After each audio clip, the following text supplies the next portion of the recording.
Hello everyone and welcome to Gierok Farms. It is a beautiful morning on the dairy. We just finished feeding up the cows in the dairy barn, and we got to feed the heifers and the dry cows both here in the big young stock building along with the calf barn as well. They've already been letting us know they're ready for breakfast, so we better get to it and get these guys fed up as well.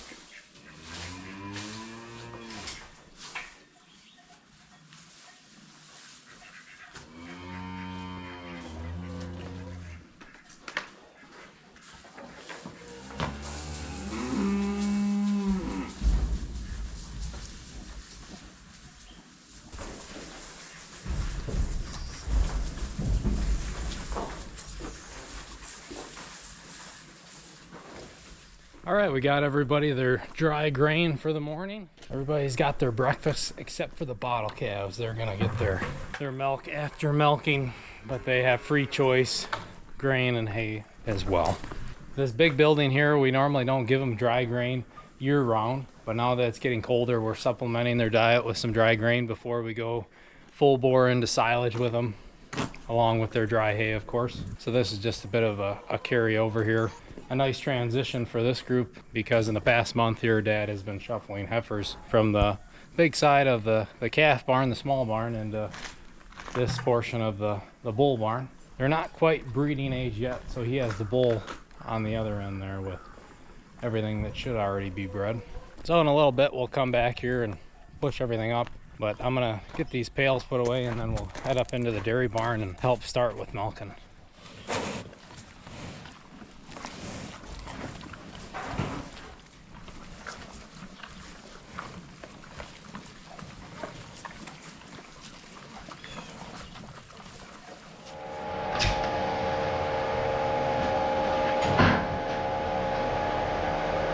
Somebody watching us. They know a state inspector watching us in there. Because we do everything by the book here.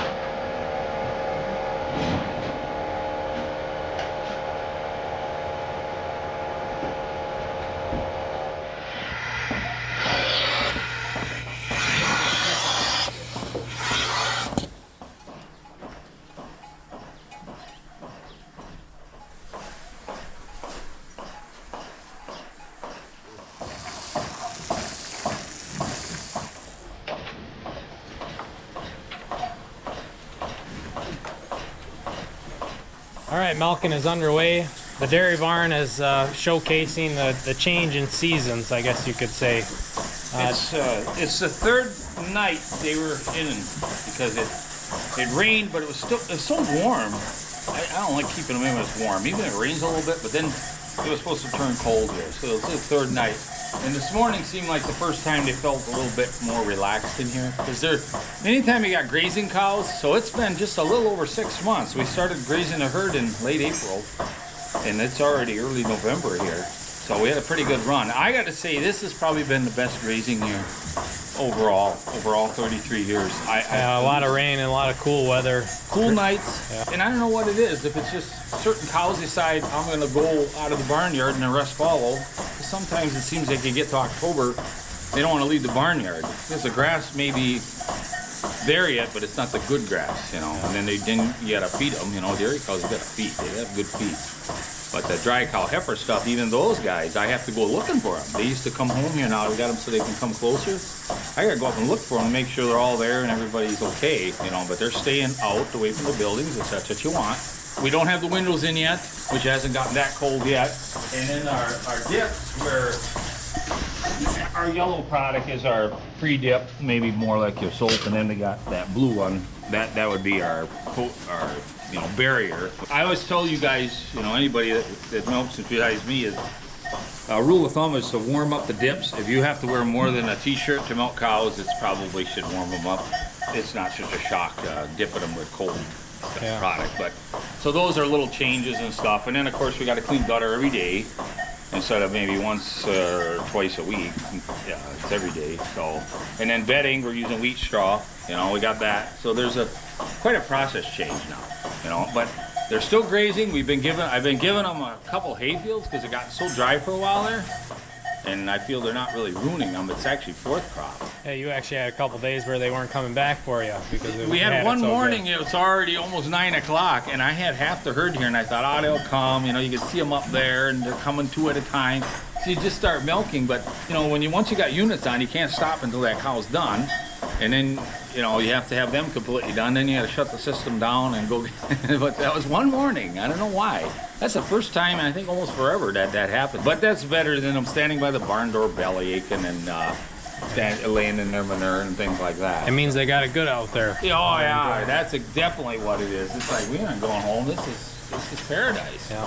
So yeah, now with the change, they got to adapt to laying in a stall. And those first few nights, some of the heifers that weren't in here before, you can tell they're not, you know, they don't know how to lay down. They lay down wrong up against a pipe or something, and then they got to get back up. So, yeah, learning curve, change of seasons. So, but we're milking with 8 milkers, being there's 2 of us in here this morning.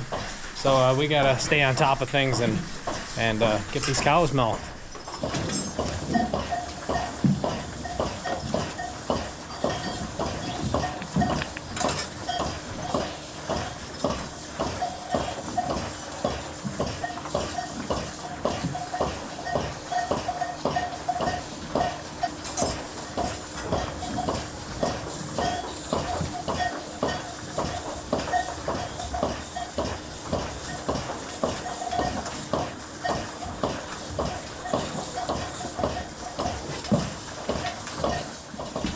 now I like to feed everything before I milk.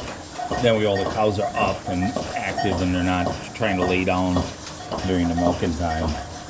So we get everything fed on this farm before we milk. So we're not always milking real early, but it doesn't really matter how we do it. It all has to get done every 12 hours anyway. All right, we're caught back up here with changing milkers, and we wanted to mention some more things when it comes to cow comfort and keeping the cows in the barn and what we put in place to help with that. See, now that's a Kraberg mat, cow mat. And there's like little air pockets underneath. We gotta let her back here. She's going. But see, they call it a puzzle cube, and you can kind of see. You see how it fits together because it has the dividers in there. Some of the freestall barns, they just roll it like a whole huge roll. But we've had these over, I think it's since '05. And so she's got that mat. We got the wheat straw, and they're pretty durable. And that was one really good investment. And when you're keeping cows in overnight, so you got to realize now it's getting cold now. The cows will tell you what they want. Like we're talking when they're grazing and they got a really good stand of grass or hay, they'd rather stay out there, but they still got to get milk. You know, they get that urge to get milk, so they're still going to come home. But tying them off in a stall, for instance, on a cold winter's day, like my father-in-law said, he said it's always good to let them outside, you know, regularly every day, which we do, and it's got to be pretty nasty before we won't. That when you open that door to put them back in after a few hours out there, especially if it's still pretty cold now, they'll come marching in here. And if she's got a Pacific stall, she's supposed to go in. We used to keep them most of them had a Pacific stall. Not so much now. They kind of get mixed up in the summer more for us, but she'll go right to that stall. And it's just like anybody, when you get desperate and you want to get in. We know they tell us they would rather be in here tied up in this barn than outside. And I mean, I know it.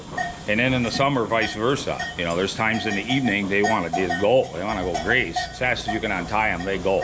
And then they come back. So, you know, they get a little both worlds there. So, especially now in the mornings, we've noticed that, you know, they'd rather stay in here and clean up their plate in here rather than go out because they're trying to supplement their own diet by putting, you know, taking what we put in front of them instead of racing out here.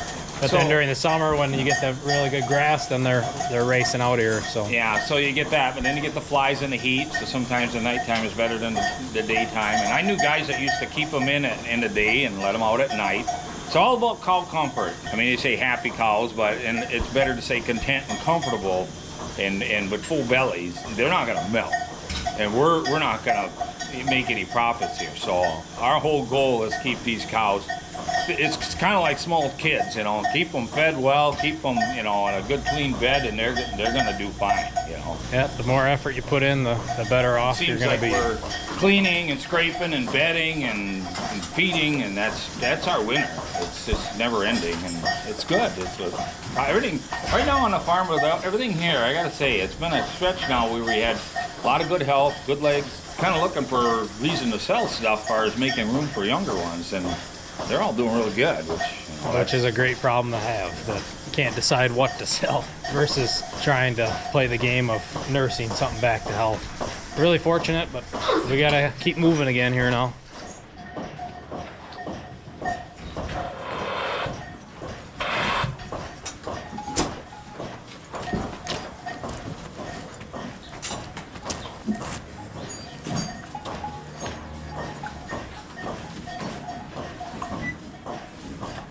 All right, we're on to the last couple milkers. We got 2 on here, 1 up front yet, so 3 left. We just rotated all of our switch cows around. We're switching 8 of them, which is a pretty large number for this time of year, but like we were saying, everything's so healthy, it's hard to pick one to get rid of or sell or even dry up. You know, we got a lot of cows yet that are milking good and are healthy, so we hate to push them out of the dairy barn, push them out of production. But as we get closer to winter here and it gets nastier outside, in order to keep all the cows under one roof, we'll narrow it down to 3-4 switch cows, so then they can all be under the overhang out here, kind of like a mini free stall out back. But milking went really good. It went really fast with the 2 of us and all 8 milkers going. If it's just one guy, we just milk with 6. Once these cows are done here, these last couple units, we're gonna hop in the milk house and do our wash and then let these girls clean up their plates before we let them out for their afternoon of grazing.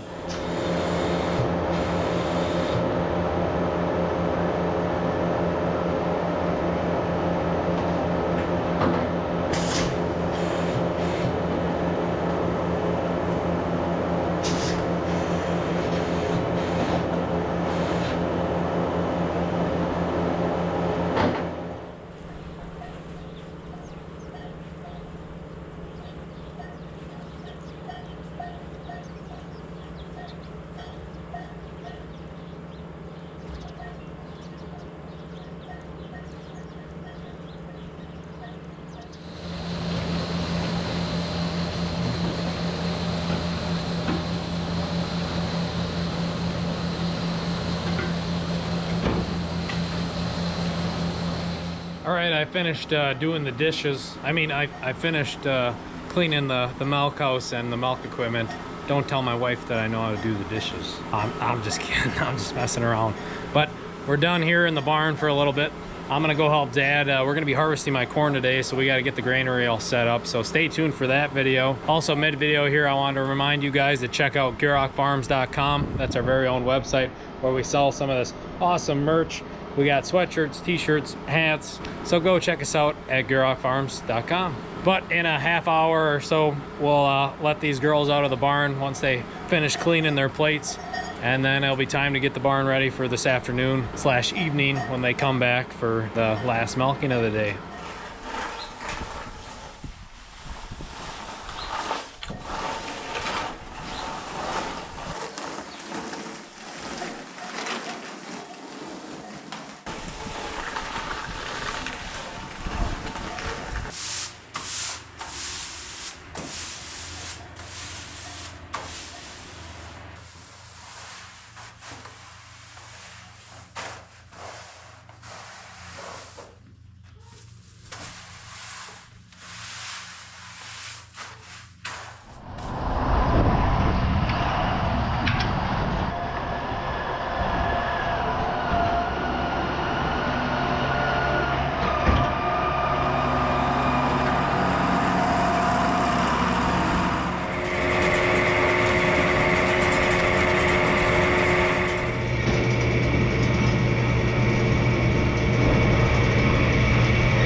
We just about got all the manure out of the barn. Dad is bedding up right now. I am gonna start in on our silage here. Now with the pile in the yard, it's we don't have to use the dump trailer. We just use the skid steer, load up the wheelbarrows, and then shuttle it into the barn. one day here we're gonna have to look into an alternative, some kind of feed cart, but it's hard with our mangers being so narrow. This lower side would work, but the upper side it'd be pretty tight. But anyways, if you guys know of a good company for that makes a small enough one, let me know down in the comments. We gotta start in on the silage here, get that all prepped and ready for this evening, so we don't have to worry about it later.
We're done with the silage. All that's left to do for feeding in there is right before we let the cows in is to feed the grain. The bulk of it's done. Dad said he wanted to take a couple scoops out of the barnyard here, so I'm gonna hop on the tractor and help him with that quick.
Cattle are taken care of this morning. It was a fun morning bringing you guys with for milking. If you have any questions or comments, leave them down below. Make sure to share, like, subscribe, all that fun stuff. Thank you for being part of the journey, and we'll see you next time.